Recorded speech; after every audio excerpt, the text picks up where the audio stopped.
দেশের রাজনৈতিক অঙ্গনে ফের আলোচনার কেন্দ্রবিন্দু আওয়ামী লীগ। প্রধান উপদেষ্টার প্রেস সচিব শফিকুল আলমের বক্তব্য ঘিরে শনিবার ভোর থেকেই সরব সামাজিক যোগাযোগ মাধ্যম।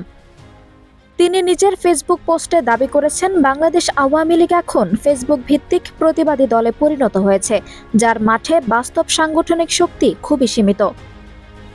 শফিকুল আলম বলেন, সাম্প্রতিক 3টি ঘটনা তাকে আরও নিশ্চিত করেছে যে ফেব্রুয়ারির জাতীয় নির্বাচন হবে শান্তিপূর্ণ, বরং সাম্প্রতিক ইতিহাসে সবচেয়ে শান্তিপূর্ণও হতে পারে।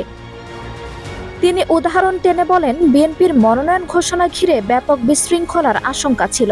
অনেকে ভাবছিলেন বিদ্রোহী প্রার্থী, বিক্ষোভ, সংঘর্ষ সবই ঘটতে পারে, কিন্তু আশঙ্কা উল্টে গিয়ে মনোনয়ন প্রক্রিয়া হয়েছে আশ্চর্যজনকভাবে শান্ত ও সুশৃঙ্খল। তার মতে এটি প্রমাণ করেছে বিএনপির নেতৃত্ব প্রস্তুতি নিয়ে সিদ্ধান্ত নিয়েছে, আর তৃণমূলও তা গ্রহণ করেছে।